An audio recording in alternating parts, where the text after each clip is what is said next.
എൻ്റെ PhD റിസർച്ചിൻ്റെ topic അസ്സിറത്തുൻ നബവിയ ഫിൽ ഉസ്ലൂബിൽ മസ്രഹി ദിറാസത്തുൻ തഹ്ലീലിയ ലി മസ്രഹിയത്തൈ മുഹമ്മദ് സല്ലല്ലാഹു അലൈഹി വസല്ലം ലി തൗഫീഖുൽ ഹക്കീം വഷൈമ ലി അലി അഹമ്മദ് ബാക്കത്തീർ.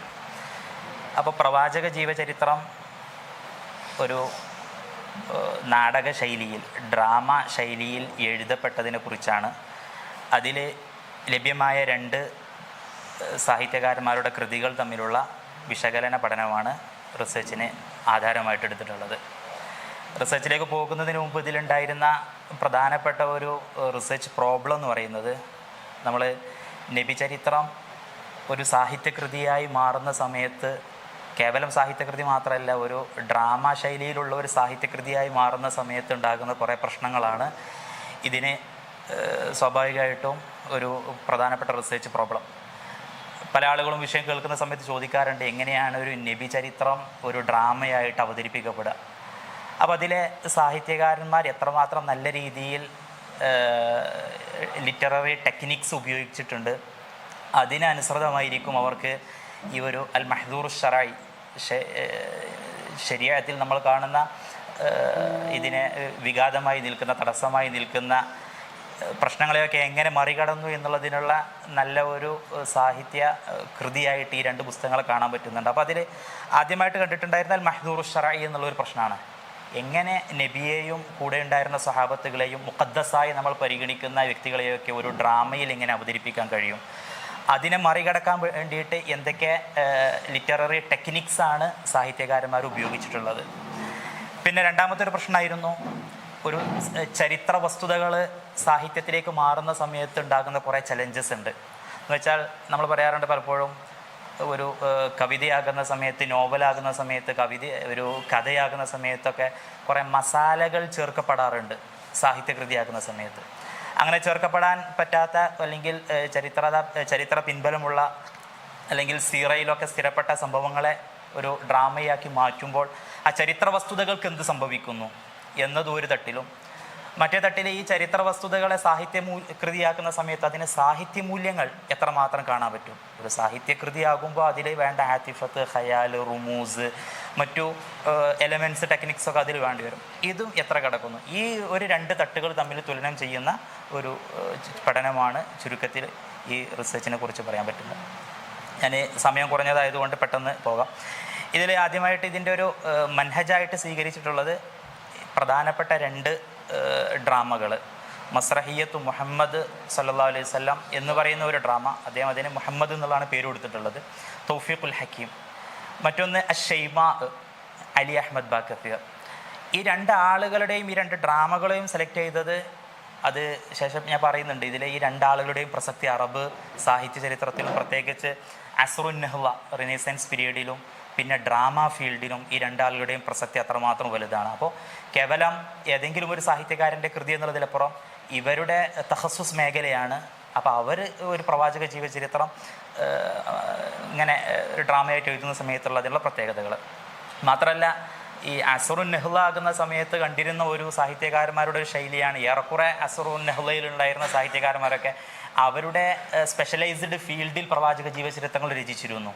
കവികൾ അങ്ങനെ, അല്ലെങ്കിൽ ത്വാഹ ഹുസൈനെ പോലത്തെ റിവായയിലുള്ള ആളുകൾ ആ രീതിയിൽ, ഡ്രാമയിലുള്ള ആളുകൾ ആ ശൈലിയിൽ, ഇങ്ങനെ ഓരോ സാഹിത്യകാരന്മാരും അവരുടെ സ്പെഷ്യലൈസ്ഡ് ഫീൽഡ് ഏരിയ ഏതാണോ അതിനനുസരിച്ച് പ്രവാചക ജീവചരിത്രം. അതിനെക്കുറിച്ച് ചില നിരൂപകന്മാർ പറയുന്നുണ്ട്, കേവലം ഒരു തബറുക്ക് എന്നുള്ള രീതിയിലെങ്കിൽ പോലും ഈ ഉദബ, അസ്റുൻ നഹ്ളയിലുള്ള പല ആളുകളും പ്രവാചക ജീവചരിത്രങ്ങൾ എഴുതിയിട്ടുണ്ട്. അതിനപ്പുറത്ത് ഈ ഇജാസ് അല്ലെങ്കിൽ പ്രവാചക ജീവചരിത്രത്തിൻ്റെ സാഹിത്യമൂല്യങ്ങൾക്കപ്പുറത്തേക്ക് അതിൻ്റെ വസ്തുത അല്ലെങ്കിൽ നിരൂപണാത്മകമായ പഠനങ്ങൾ, അങ്ങനെയുള്ള പണ്ഡിതന്മാരും അഹ്മദ് അമീൻ പോലത്തെ പണ്ഡിതന്മാരും ഒരു ഭാഗത്ത് നിലനിൽക്കുന്നുണ്ട്. അപ്പോൾ ഈ ഡ്രാമയിൽ ഏറ്റവും കൂടുതൽ ആധിപത്യമുള്ള 2 ആളുകൾ എന്നുള്ള രീതിയിൽ തൗഫീഖുൽ ഹക്കീമും അലി അഹമ്മദ് ബാക്കത്തീറും രചിച്ചിട്ടുള്ള ഈ കൃതികളെ വിലയിരുത്തുക എന്നുള്ളതാണ് തിസീസിൻ്റെ പ്രധാനപ്പെട്ട കാര്യം. അപ്പോൾ നേരത്തെ പറഞ്ഞ പോലെ ഇതിൽ ഒരു ചരിത്ര പുസ്തകം എന്നുള്ള രീതിയിൽ ഇതിനെ വിലയിരുത്തുന്ന ഒരു ഭാഗത്ത്, മറ്റൊന്നൊരു സാഹിത്യകൃതി എന്നുള്ള രീതിയിൽ ഇവ 2യും വിലയിരുത്തുന്നു. പിന്നെ ഒരു സാഹിത്യകൃതി എന്നുള്ള രീതിയിൽ വിലയിരുത്താൻ വേണ്ടിയിട്ട് ഞാൻ ഉപയോഗിച്ചിട്ടുണ്ടായിരുന്ന ഒരു മൻഹജ് റീഡർ റെസ്പോൺസ് ക്രിറ്റിസിസം എന്ന് പറയുന്ന ഒരു പോസ്റ്റ് മോഡേൺ ലിറ്റററി തിയറിയാണ്. ഒരു ലിറ്റററി വർക്ക് വായിക്കുന്ന സമയത്ത് റീഡർക്ക് എങ്ങനെയാണ് അത് റെസ്പോൺസ് ക്രിയേറ്റ് ചെയ്യുന്നത്, എന്ന അടിസ്ഥാനത്തിലാണ് ഒരു കൃതിയെ വിലയിരുത്തേണ്ടത്. എന്ന് വെച്ചാൽ ഇതിലെത്ര സാഹിത്യം എന്താ പറയുക, തഷ്ബീഹുകളോ ഇസ്തിആറകളോ ബദീഹുകളോ അല്ലെങ്കിൽ ആതിഫത്തോ ഖയാലുകളോ ഓദർ ഇൻസേർട്ട് ചെയ്തു എന്നതിനപ്പുറത്തേക്ക് ഇത് വായിക്കുന്ന ആളുടെ അടുത്ത് എന്തൊക്കെയാണ് അതിലുള്ള പ്രതികരണങ്ങൾ നിർമ്മിക്കാൻ ഈ കൃതിക്ക് സാധിക്കുന്നത് എന്ന ഒരു പ്രധാനപ്പെട്ട ഒരു കാഴ്ചപ്പാടുണ്ട്. നളരിയത്തു തലഖി, അതിലൊന്നുകൂടെ അതിൻ്റെ ഒരു പുതിയ ഒരു വെർഷനാണ് റീഡർ റെസ്പോൺസ് ക്രിറ്റിസിസം എന്നുള്ള. അപ്പോൾ വോൾഫ് ഗാങ് ഈസർ എന്ന് പറയുന്ന ഒരു ജർമ്മൻ നിരൂപണ പണ്ഡിതനാണ് ഇതിൻ്റെ ഈ റീഡർ റെസ്പോൺസ് ക്രിറ്റിസിസം നളരിയത്ത് ഇസ്തിജാബത്തിൽ കാര്യം. അപ്പോൾ അതടിസ്ഥാനപ്പെടുത്തിയിട്ട് അപ്പോൾ ഈ ഡ്രാമയിൽ എഴുതുന്നത് കൊണ്ടുള്ള പ്രധാനപ്പെട്ട പർപ്പസ് പറഞ്ഞാൽ വായനക്കാരിലേക്ക് പ്രവാചക ജീവചരിത്ര നബി സംഭവങ്ങളെ വളരെ ക്ലോസ് ആയിട്ട് എത്തിച്ചു കൊടുക്കുക. 14 നൂറ്റാണ്ടിൻ്റെ ഈ ഒരു ദൈർഘ്യം അല്ലെങ്കിൽ ഒരു കാല മാറ്റത്തേക്ക് എങ്ങനെ മറികടക്കാൻ പറ്റും, അതിനുള്ള ഒരു മാർഗമായിട്ട് കൂടിയാണ് ഇവരതിനെ ഉപയോഗപ്പെടുത്തിയിരുന്നത്. ഓക്കെ, അപ്പോൾ അതിൽ ഈ രണ്ടാളുകളുടെയും ഇമ്പോർട്ടൻസ് ആണ് പ്രധാനപ്പെട്ടും ഈ ഒരു റിസർച്ചിൻ്റെ ഇമ്പോർട്ടൻസ് ആയിട്ട് കാണുന്നത്. എന്ന് വെച്ചാൽ തൗഫീഖുൽ ഹക്കീം ഒരു ഭാഗത്ത്, തൗഫീഖുൽ ഹക്കീം അദ്ദേഹത്തെക്കുറിച്ച് പറയുന്നത് തന്നെ റായിദുൽ മസ്രഹിയൽ അറബിയൽ ഹദീസ, അൽ മസ്രഹിയൽ ഹദീസ് അല്ലെങ്കിൽ ദ്രാമൽ ഹദീസ എന്ന് പറയുന്നതിൻ്റെ ഒരു ഏറ്റവും പ്രധാനപ്പെട്ട പ്രചാരകൻ തൗഫീഖുൽ ഹക്കീമാണ്. അറബി ഡ്രാമയെ പരിശോധിക്കുന്ന സമയത്ത് അതിലെ ഏറ്റവും കൂടുതൽ സംഭാവന നൽകിയ ഒരു വ്യക്തി എന്നുള്ള രീതിയിൽ അദ്ദേഹം തന്നെയാണ്. മാത്രമല്ല മുഅസ്സിസ് അൽ മസ്രഹുദ്ദിഹിനി, അൽ മസ്രഹുദ്ദിഹിനി എന്ന് പറയുന്ന ഇൻ്റലക്ച്വൽ ഡ്രാമ, സ്റ്റേജിൽ അവതരിപ്പിക്കപ്പെടുന്നതോ അല്ലെങ്കിൽ സ്ക്രീനിൽ പ്രസൻറ്റ് ചെയ്യപ്പെടുന്ന ഡ്രാമകൾക്കപ്പുറത്തേക്ക് ഇൻ്റലക്ച്വൽ ഡ്രാമ വായിക്കുന്ന ആൾക്കും അയാളുടെ മനസ്സിലുമായിരിക്കും ഈ ഷഖ്സിയാത്തും ഈ അഹ്ദാത്തും ഇതിലുള്ള സുഊദ് ഹുബൂത്ത് കാര്യങ്ങളൊക്കെ നടക്കുന്നത്. അപ്പോൾ അതിനൊക്കെ ഒരു പരിഷ്കരിച്ച ഒരു പുതിയ ശൈലി പരിചയപ്പെടുത്തിയ ഒരാളാണ് തൗഫീഖുൽ ഹക്കീം. അപ്പോൾ അത് തന്നെയാണ് ഇതിലെ പ്രധാനപ്പെട്ട ഒരു വിഷയമായിട്ട് വരുന്നത്. മറ്റൊന്നാണ് അലി അഹമ്മദ് ബാക്കത്തീർ. അലി അഹമ്മദ് ബാക്കത്തീറിനെ കുറിച്ച് പറയുമ്പോൾ അദ്ദേഹം റായിദുൽ മസ്രഹിയാത്ത് അൽ ഇസ്ലാമിയ അല്ലെങ്കിൽ അൽ മസ്രഹിയാത്ത് താരീഖിയ, ചരിത്ര ഡ്രാമകൾ അല്ലെങ്കിൽ ഇസ്ലാമിക് ഡ്രാമകൾ അതിനൊക്കെ കൂടുതൽ എഴുതിയിട്ടുള്ള ഒരാളാണ്. അദ്ദേഹത്തെക്കുറിച്ച് പറയുന്നത് സാഹിബു സാനി അത്വൽ ആമലിൻ മസ്രഹി, ലോകത്ത് ഏറ്റവും ദൈർഘ്യമുള്ള ഡ്രാമ കൃതികളിൽ രണ്ടാമത്തത് അലി അഹമ്മദ് ബാക്കത്തറിൻ്റെതാണ്. മൽഹമത്തുൽ ഉമർ ബിൻ അൽ ഖത്താബ് റളിയല്ലാഹു അൻഹു എന്ന് പറയുന്ന ഒരു നീണ്ട ഒരു ഡ്രാമയുടെ കൃതിയാണ് അദ്ദേഹം. അപ്പോൾ ഞാൻ നേരെ ആദ്യം മസ്രഹിയത്തു മുഹമ്മദിനെ കുറിച്ച് പറയാം. തൗഫീഖുൽ ഹക്കീമിൻ്റെ മസ്രഹിയത്തു മുഹമ്മദ്, അതിൽ അദ്ദേഹം എങ്ങനെയാണ് ഈ ഒരു പ്രശ്നത്തെ മറികടന്നത്, പ്രവാചക ജീവചരിത്രം നബി തങ്ങളെ അവതരിപ്പിക്കുന്ന ഈ ഒരു പ്രശ്നത്തെ എങ്ങനെയാണ് മറികടന്നത് എന്നുള്ളതിൻ്റെ ഉത്തരം അദ്ദേഹം അല മൻഹജിൽ മസ്രഹുദ്ദിഹിനി, അൽ മസ്രഹുദ്ദിഹിനി എന്ന ഒരു പുതിയ ശൈലി അറബ് ലോകത്ത് പരിചയപ്പെടുത്തുകയും ആ ശൈലി ഉപയോഗിച്ചുകൊണ്ടാണ് അദ്ദേഹം ഈ ഒരു ഡ്രാമ എഴുതുന്നത്. എന്ന് വെച്ചാൽ ഒരു സ്ക്രീനിൽ അവതരിപ്പിക്കാനോ ഒരു സ്റ്റേജിൽ അവതരിപ്പിക്കാനോ അല്ല തൗഫീഖുൽ ഹക്കീം. ഇതുകൊണ്ട് അദ്ദേഹം ഫ്രാൻസിൽ പോയി അദ്ദേഹത്തിൻ്റെ ഉപരിപഠനമൊക്കെ നടത്തുന്ന സമയത്ത് അദ്ദേഹത്തിന് കൂടുതൽ താല്പര്യം ജനിക്കുകയും ഹുക്കൂക്കിലാണ് അദ്ദേഹത്തിൻ്റെ മാതാപിതാക്കൾ അദ്ദേഹം പഠിക്കാൻ വേണ്ടി ഫ്രാൻസിലേക്ക് പറഞ്ഞേക്കുന്നത്. പക്ഷേ അദ്ദേഹത്തിന് ഹുക്കൂക്കിൽ താല്പര്യമില്ലാത്തതുകൊണ്ട് സാഹിത്യത്തിലേക്ക് എത്തിപ്പെടുകയും ചെയ്ത തൗഫീഖുൽ ഹക്കീം. അപ്പോൾ അദ്ദേഹം അവിടെ വെച്ച് വോൾട്ടയർ നബി തങ്ങളെക്കുറിച്ച് എഴുതിയിട്ടുണ്ടായിരുന്ന ഒരു ഫ്രഞ്ചിലുണ്ടായിരുന്ന ഒരു മസ്രഹിയത്ത് മുഹമ്മദ് എന്നുള്ള തന്നെ സമാനമായ പേരിൽ ഫ്രഞ്ചിൽ വോൾട്ടയർ എഴുതിയിട്ടുണ്ട്.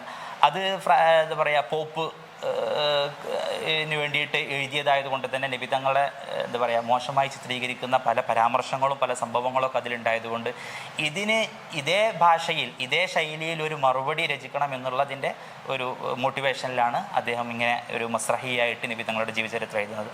അപ്പോൾ അതിൽ മസ്രഹ് ദിഹിനിയാണെന്ന് സൂചിപ്പിച്ചു. അതുകൊണ്ട് ഉസ്ലൂബുൻ ഹിവാരിയുൻ ലിയുഖ്റ ഫഖത്ത്, വായിക്കാൻ വേണ്ടി മാത്രം, അല്ലാതെ ഇതൊരു സ്റ്റേജിൽ അവതരിപ്പിക്കാനുള്ള എഴുതുന്ന സമയത്തും അദ്ദേഹത്തിൻ്റെ പർപ്പസ് അല്ല, അദ്ദേഹം ആ ഒരു ഉദ്ദേശം അദ്ദേഹത്തിനില്ലതാനും.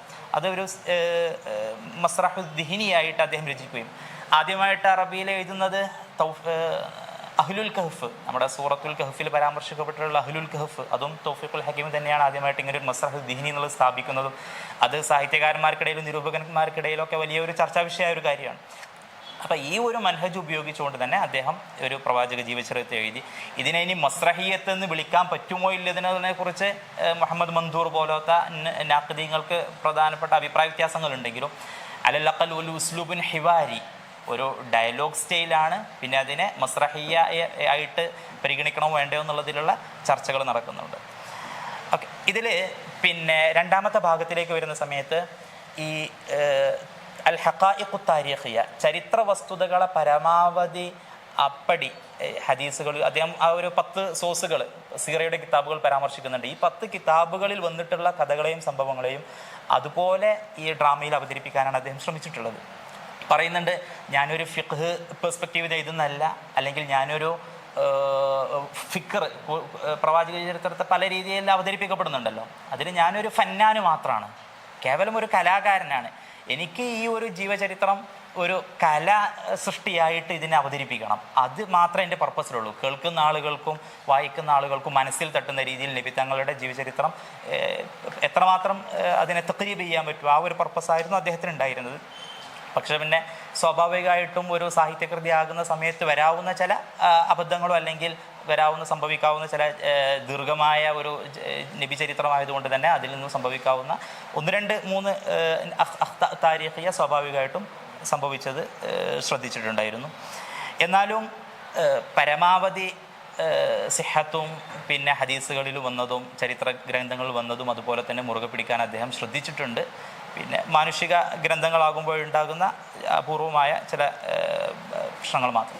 അതിൽ ശ്രദ്ധിച്ചിട്ടുള്ള പ്രധാനപ്പെട്ട ഒരു കാര്യം, അദ്ദേഹം സ്വീകരിച്ചിട്ടുള്ള അത്തർക്കീബുദ്രാമി എന്ന് പറയുന്ന ഒരു ടെക്നിക്ക് എന്ന് വെച്ചാൽ, നമ്മൾ നബിയുടെ ഹദീസുകളൊക്കെ പഠിച്ചിട്ടുള്ള ധാരാളം സംഭവങ്ങൾ, ഓരോ ചെറിയ ഹദീസുകളായിട്ട് നമ്മൾ പഠിച്ചിട്ടുള്ള കാര്യങ്ങൾ, ഈ കാര്യങ്ങൾ മുഴുവന് ഒരു പ്രത്യേക ഒരു ഹൽഫിയ മുനാസിബൊക്കെ സൃഷ്ടിച്ചുകൊണ്ട് അതിൽ ഇൻസേർട്ട് ചെയ്തുകൊണ്ട് ഒരു ദിവസത്തെ നബിയുടെ ജീവചരിത്രം പോലെ അതിനെ അവതരിപ്പിക്കുന്നു. എന്നുവെച്ചാൽ അതിനൊരു ഉദാഹരണം പറയുന്നുണ്ട്.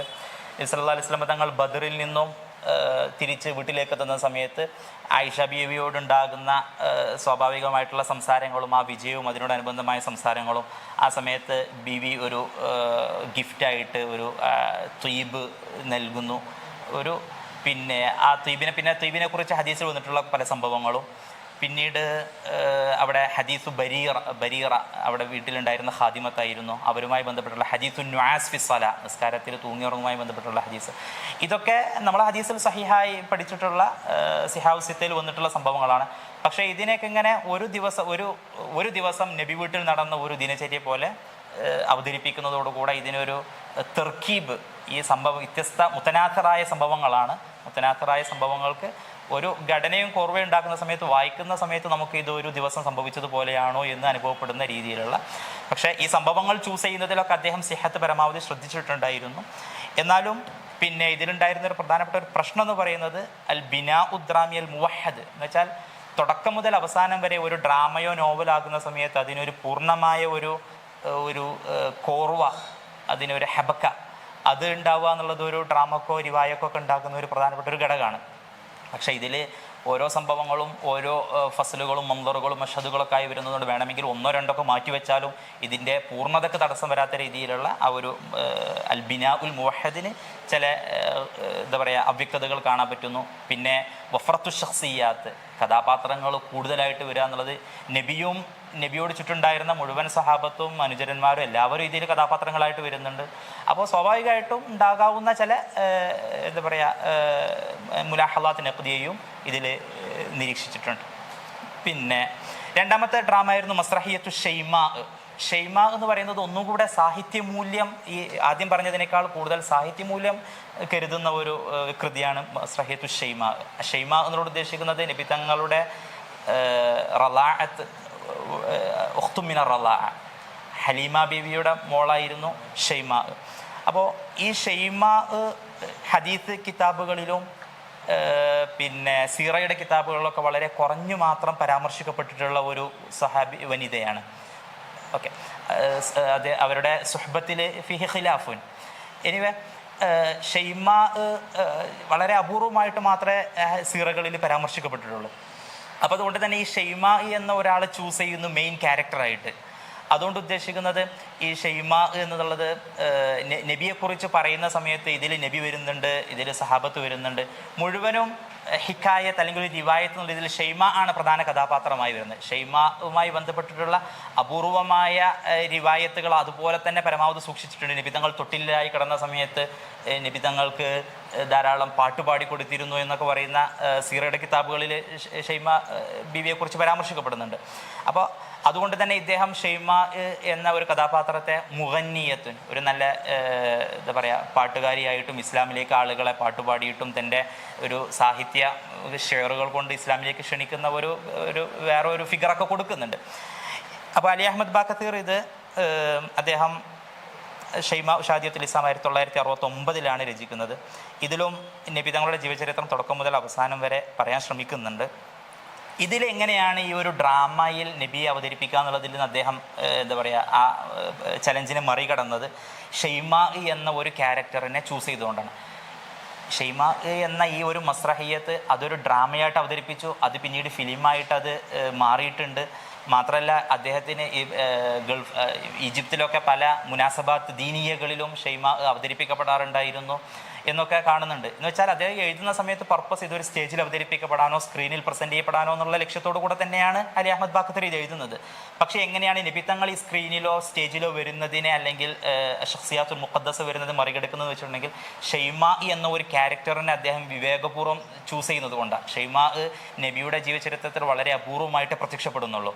സംഭവങ്ങളൊക്കെ കൂടുതലും ഷെയ്മാഇൻ്റെ കുടുംബവും ഷെയ്മാഇൻ്റെ പശ്ചാത്തലങ്ങളും ബാദിയത്തു ബനി സാദിൽ നടക്കുന്ന പല കാര്യങ്ങളാണ്. പക്ഷേ ഇതിൽ പരാമർശിക്കപ്പെടുന്നത് അവർ നബിതങ്ങളെ എങ്ങനെ വിദൂരത്തു നിന്നും നോക്കിക്കാണുന്നു എന്നുള്ള രീതിയിലാണ് നബിതങ്ങളെയും പിന്നെ ഗസ്വാത്തുകളെയും പിന്നെ ഇസ്ലാമിൻ്റെ എന്താ പറയുക ബിദായത്തു ദാവ ഈ കാര്യങ്ങളൊക്കെ പരാമർശിക്കുന്നത്.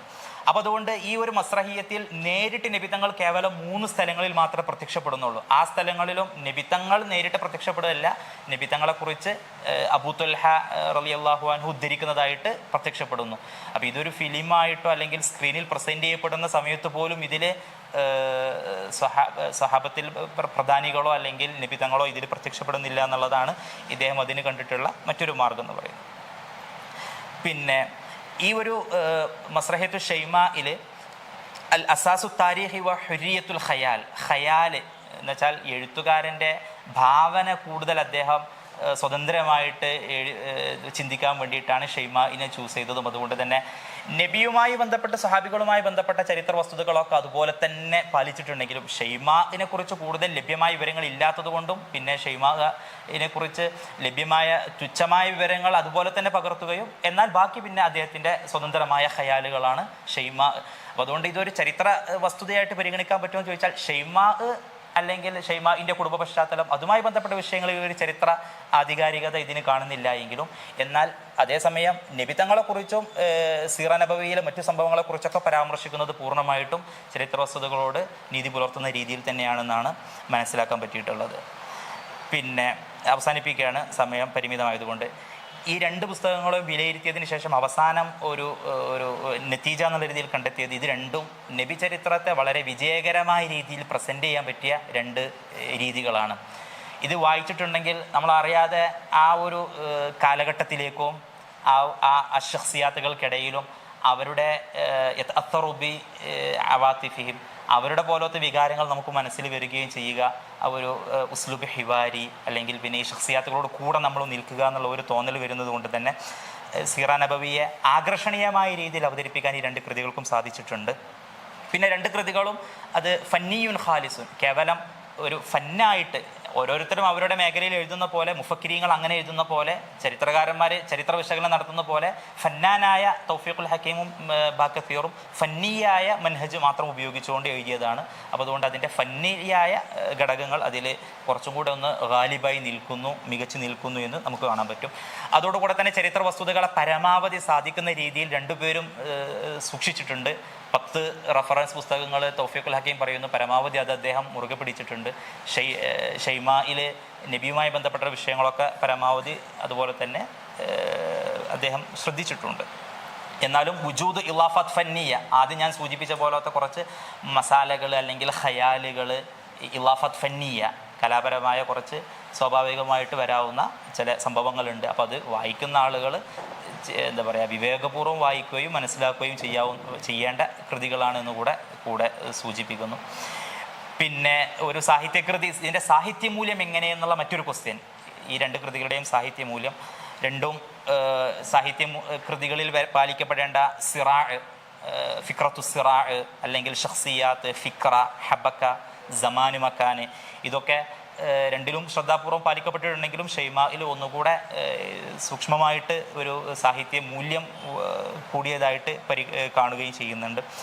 പിന്നെ നേരത്തെ റീഡർ റെസ്പോൺസ് ക്രിറ്റിസിസം തിയറിയെക്കുറിച്ച് പറഞ്ഞ പോലെ അതിൽ പരാമർശിക്കുന്ന കുറേ കാര്യങ്ങൾ ഈ വായനക്കാരിലേക്ക് ഇതിൻ്റെ റെസ്പോൺസ് കൂടുതൽ ഉണ്ടാക്കാൻ സഹായിക്കുന്ന കുറച്ച് ഘടകങ്ങളാണ് ഈ റുമൂസുകൾ, അല്ലെങ്കിൽ തെർക്കീബുദ്രാമി, പിന്നെ ഇസ്തിർജ, ഇസ്തിബാക്ക് എന്ന് പറഞ്ഞാൽ ഫ്ലാഷ് ബാക്ക്, റുമൂസുകൾ എന്ന് പറഞ്ഞാൽ സൂചനകൾ നൽകുക, പിന്നെ മോണോലോഗ്, ഇങ്ങനെയൊക്കെയുള്ള ധാരാളം പ്രയോഗങ്ങളും ടെക്നിക്സ് ഉപയോഗിക്കുന്നത് കൊണ്ട് തന്നെ വായനക്കാരിലേക്ക് കൂടുതൽ എത്താൻ, ഈ നബിചരിത്രം എത്തിക്കാൻ ഈ രണ്ട് കൃതികൾക്കും സാധിച്ചിട്ടുണ്ട് എന്ന് അവസാനം വിലയിരുത്തുന്നു.